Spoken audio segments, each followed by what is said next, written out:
in to the Apex of Training and Development show.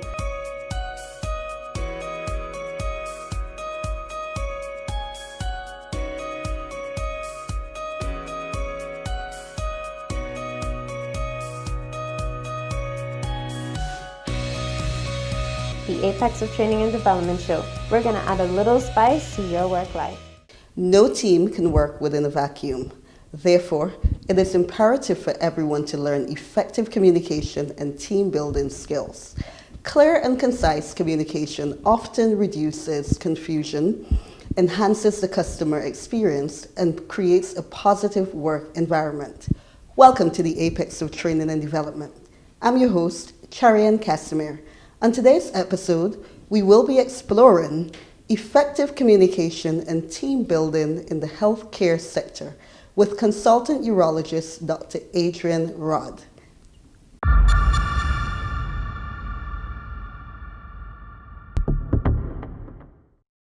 Welcome to the Apex of Training and Development. We're here with Dr. Adrian Rhudd, consultant urologist at the Mount St. John Medical Center. Dr. Rhudd, welcome to our show. Thanks for having me. It's a pleasure having you. Great. Before we begin to discuss the subject of effective communication and team building, tell us a little bit about yourself and your journey as a doctor. Sure.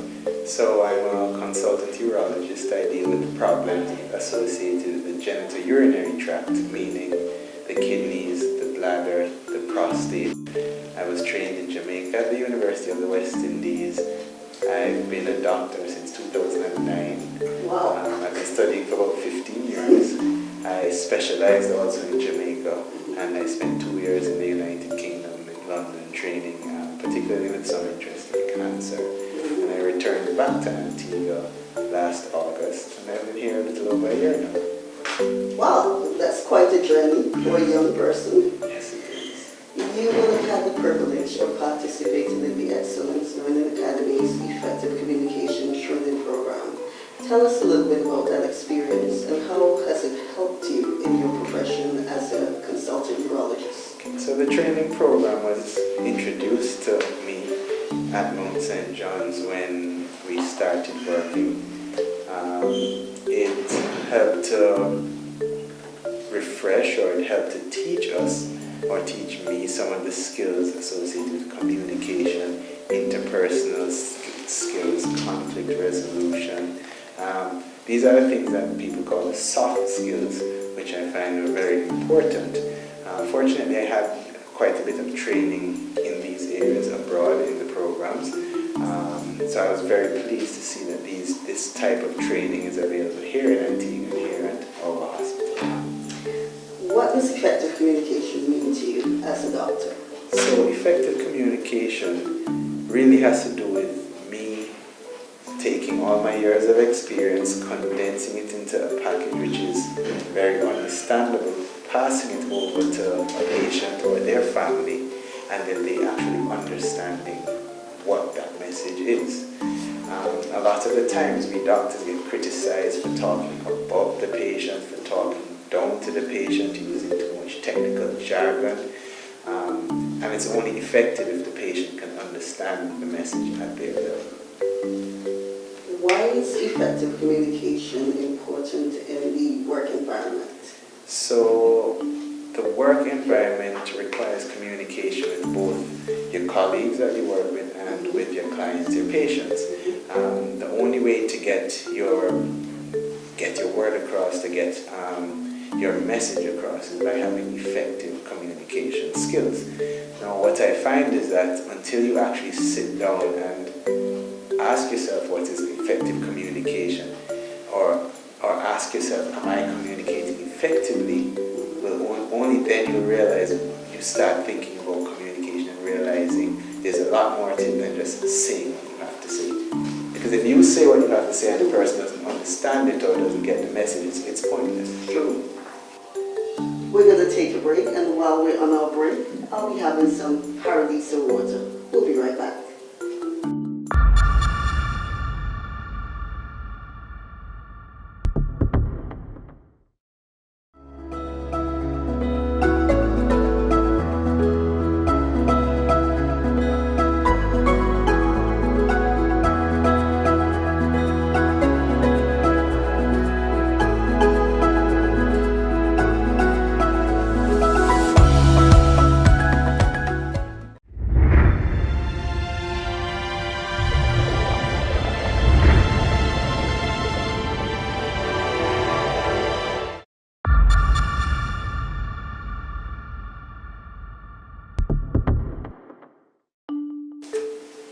Thank you for staying locked into the apex of training and development. We're here with Dr. Adrian Rhudd, consultant urologist at the Mount St. John Medical Center, and we're discussing effective communication and team building in the healthcare sector.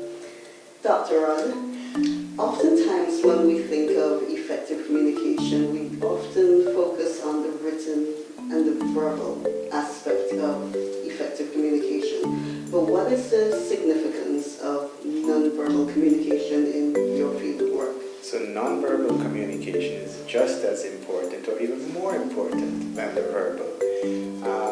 A lot of the times to get your message across, you may be saying the correct thing, but if your actions or body language is not appropriate, you may actually be taking away from your message. One of the things that were taught to us in medical school and training was a technique called solar. It's where you sit squarely, openly, lean forward, you give eye contact, and you relax. Okay? Squarely. S-O-L-E-R. That's the Give eye contact and relax. All right. So when you're doing it and reading it in the textbook, you think, what's this? But then I find that later down in your career and in life, you realize it actually does work. If I was talking to you, but I was facing this way, or if maybe I was tense, or if I was talking to you and looking into the camera or looking at someone else, then you will clearly feel as though I'm not giving you my attention. You'll feel that I may not be interested. No, interesting, some people do this naturally. It's just their natural way of communicating. Other people actually have to be taught this and be made aware of these skills. So by doing this, clinicians and even everyone can improve their nonverbal communication skills, because when you combine the verbal with the nonverbal, I think the message gets across a lot more effectively. Very interesting, Dr. Rhudd. Have you ever had any barriers during the communication process? For example, if you're speaking with your colleagues or patients, and what were the consequences of those barriers? So there are often many barriers. I find one of the biggest barriers is the jargon. We spend a lot of time learning lots of big words, complex words. Even some colleagues in various specialties can't pronounce and don't even know what they are. Sometimes we use a lot of acronyms. We say TERP, we say BPH, PSA. It's a whole other language. We have to then break this down in a simple term, and it's not even just calling the medical term, but breaking it down even further to a concept that the patient, the relatives, the colleagues can understand and then get the message. Well, why are you being taught using those jargons when you have to still communicate with patients who would not even understand? It's not like you're getting the training for yourself. So technically, we aren't actually taught with these technical, or we're taught the technical terms. We aren't taught the shortened versions. In fact, we're told that we should never be using the acronyms. But it is easy. If I'm talking to a group of urologists, I can talk about a procedure that we often do. It's called a transurethral resection of the prostate. Okay.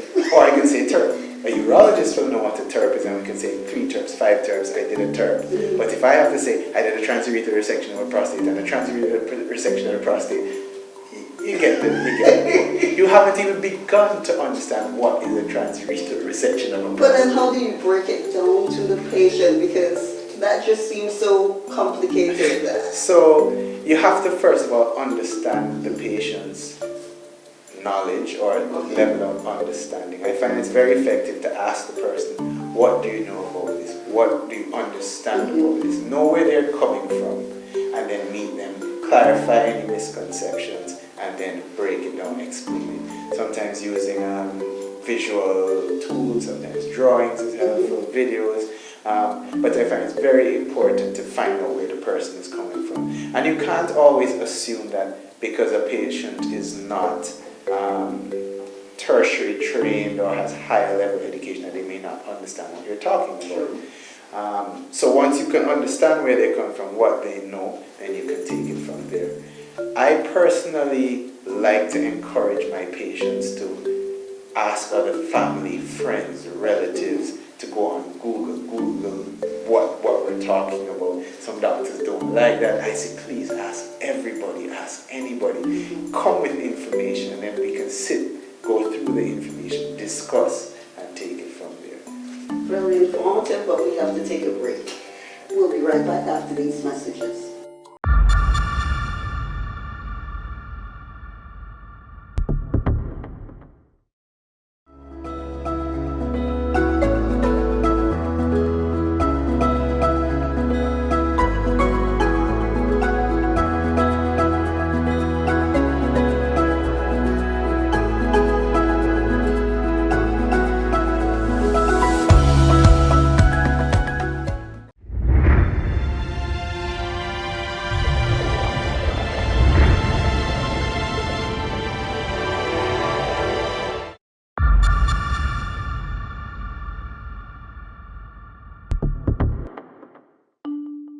And we're back on the apex of training and development with the very special Dr. Adrian Rhudd, consultant urologist at the Mount St. John Medical Center. Dr. Rhudd, we're going to look at team building in the healthcare sector. When I think of team building, I think of persons coming together to accomplish a specific goal or common goal. How do you define team building as a doctor? Well, I tend to agree with that. I find that as a doctor, we as doctors have to work with a number of people on our levels, at different levels. We work with nurses, ancillary staff, administrative staff, all with varying skill sets, strengths and weaknesses that we have to appreciate, understand, and use to achieve a common goal. So that's the first part about understanding that. A lot of the times people think that as doctors we are almighty, we do everything, we get everything done. As I advance in my career, I understand the importance of everyone. And when I was abroad, we did some training on personality testing. And what that did is everyone is allowed to go through a number of questions, and then you are given numbers and codes, and then you figure out what your personality is. There's some people who are then more talkative, more outspoken. Some people are morning people, some people are evening people, some people are more creative, some people are better at just following instructions, some people are not good at following instructions but they're creative. And that really puts a very interesting spin on things. Because if you can psychoanalyze every individual you work with, you can then understand what their strengths, what their weaknesses are, and then figure out how to best utilize them in your team to get the best outcome. Well, how are you able to psychoanalyze them when you're working with them? I would like to presume probably once or twice. So they're actually standardized tests, okay, which can be done.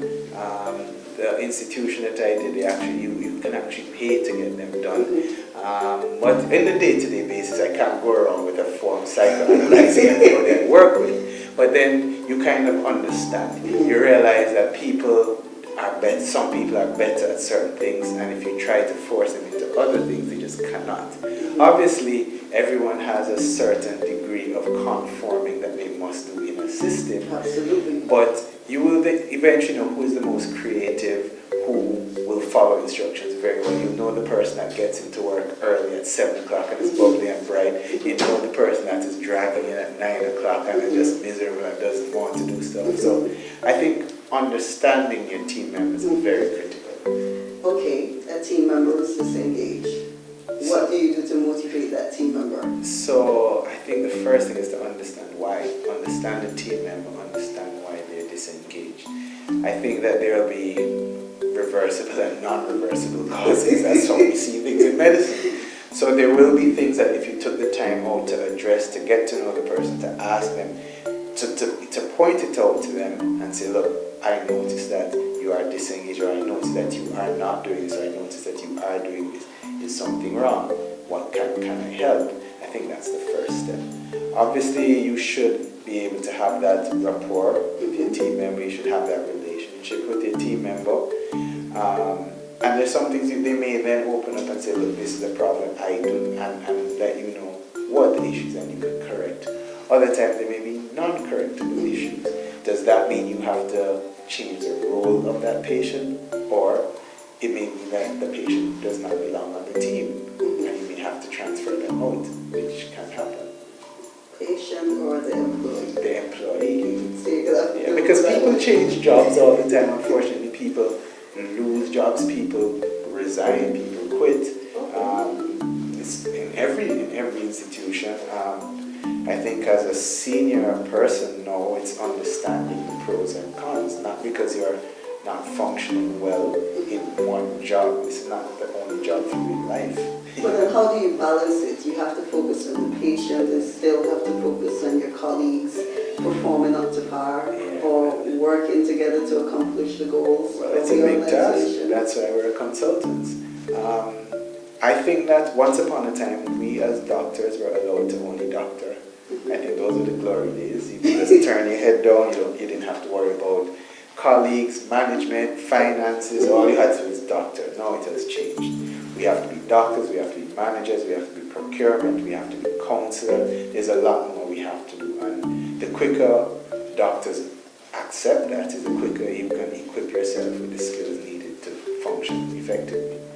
Wow, that's a lot. But we're going to take a break, and when we return, we'll continue on team building and effective communication in the healthcare sector.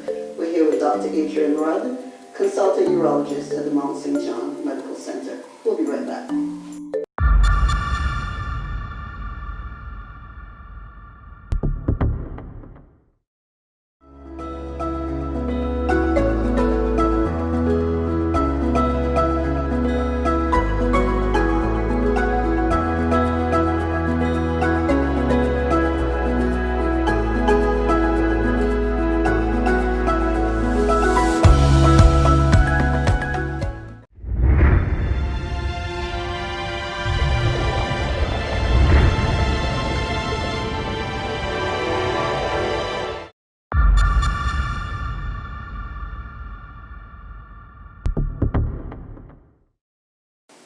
Thank you for staying tuned in on the Apex of Training and Development.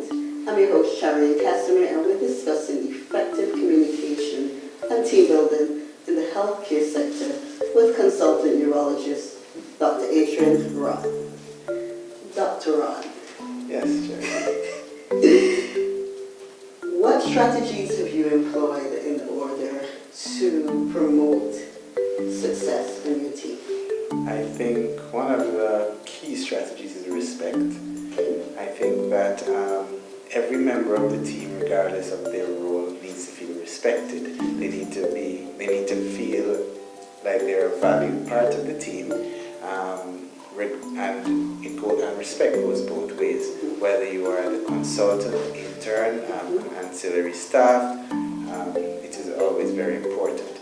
I also find that giving people a reason to work and giving people a reason to get better. I think you should always be encouraging team members to go a level up. Keep on improving yourself, whatever level you're at. You should not aim to be stuck at one place for a long time. In medicine, we do a lot of teaching and learning. I try to encourage the staff, and if you're a nurse, you have a first degree, you should go for a master's, you should go all the way up. If you are a junior doctor, you're a non-specialized doctor, you should try to specialize, keep leveling up. I think those things have to keep people motivated, it keeps people feeling appreciated, keeps them inspired, and these are stuff that I like to use. What if the team member is just not interested in personal development, nor even a promotion on the job? What happens then? They always say you can bring the horse to water and you can't make it drink, right? I think as long as we foster the correct environment, I think that's the best that we can do. You can always try to engage the colleague that, as you mentioned before, to find out why are you disengaged, why do you not like this. I've come across scenarios where you're working with doctors who absolutely hate doctoring. and they've done 5, 6, 7 years of school and they realize it's not what I want to be. I didn't want to go into med school. I finished, I have a DR, I come to work every day. I hate being a doctor. I want to be a musician, I want to be an artist.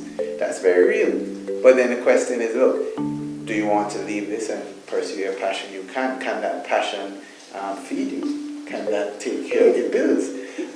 And these are different things that come up. So that's generally what I believe. Do you think training and development can reignite interest in one's profession? Yes, it can. I think that by becoming better at your job, becoming a better communicator, by being a better team leader and a team member, you have a more fulfilling time in the workplace. So I think the training and development definitely will help.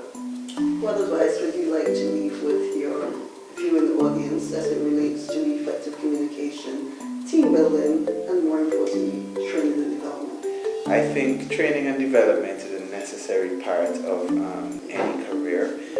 With regards to communication, it's often overlooked, the soft skills of communication. We all speak about the verbal. The soft skills are not necessarily second nature, and as long as one is aware that they exist, you can then put yourself in a position to equip yourself with the skills to improve your soft skills, improve your communication, improve yourself as a professional, and have a more fulfilling time in the workplace.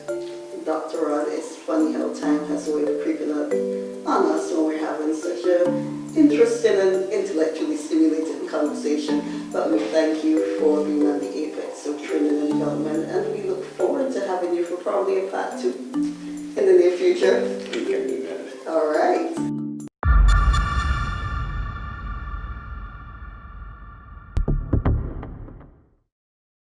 On behalf of the production team here at the Apex of Training and Development, we'd like to thank you, our viewing audience, for tuning in to yet another episode, and we look forward to having you on our next show.